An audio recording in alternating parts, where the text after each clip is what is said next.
Hansel i Gretel vivien amb el seu pare, un pobre llenyataire i la cruel madrastra. Eren tan pobres que gairebé ja no tenien menjar per a tots quatre. Una nit, la madrastra va dir: «Ja no ens queda res per menjar. Demà portarem els nens al bosc i els hi deixarem. No sabran trobar el camí de casa». En el primer moment, el pare no ho volia de cap manera, però la dona li va insistir tant que finalment el va poder convèncer. Hansel ho havia sentit tot i va començar a pensar en la manera de sortir-se'n. A mitjanit, Hansel va tenir una idea. Va sortir de casa i va agafar tot un seguit de pedretes lluents que hi havia pels voltants de casa seva i se'n va omplir les butxaques. I silenciosament se'n va anar a dormir.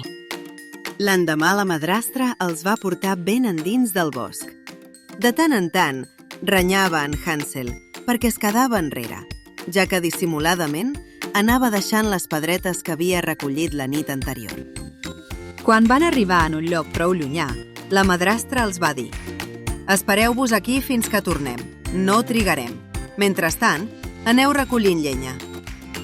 Van estar esperant i esperant, fins que es va fer fosc. Llavors, Hansel va començar a seguir el camí de pedretes lluents que havia deixat. I així fou com abans que els seus pares anessin a dormir, varen poder tornar a casa. L'endemà els van donar una mica de pa i els van portar cap al bosc. En Hansel, que ja no tenia més pedretes, va fer molles del pa que tenia i les va anar tirant al llarg del camí. Quan van arribar molt endins del bosc, els van dir: «Espereu-vos aquí fins que us vingem a buscar». Ells es van esperar, però quan ja es feia fosc i els pares no tornaven, van començar a buscar el camí de tornada. Però no el van saber trobar, ja que les molles de pa se les havien menjat els ocells.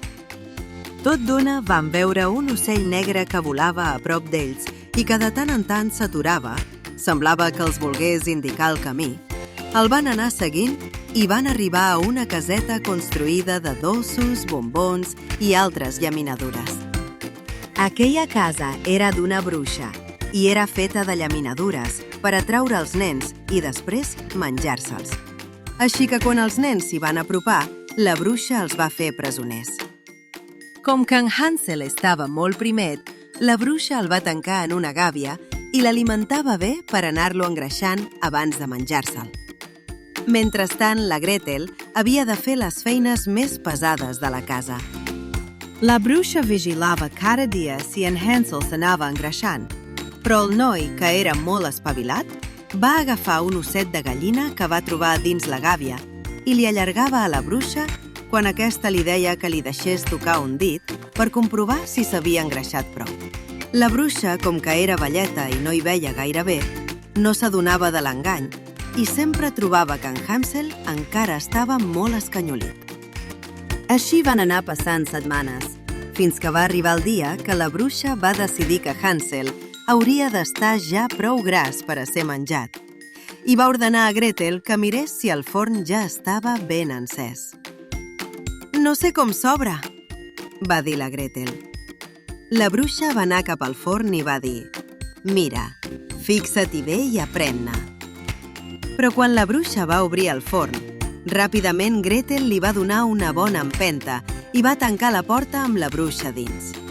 Aleshores va alliberar Hansel i se'n van anar, però abans es van omplir les butxaques de les pedres precioses del tresor de la bruixa.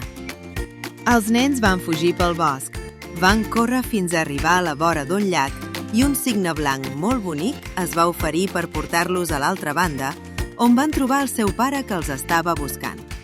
Es van abraçar i amb el tresor de la bruixa van viure rics i feliços per sempre.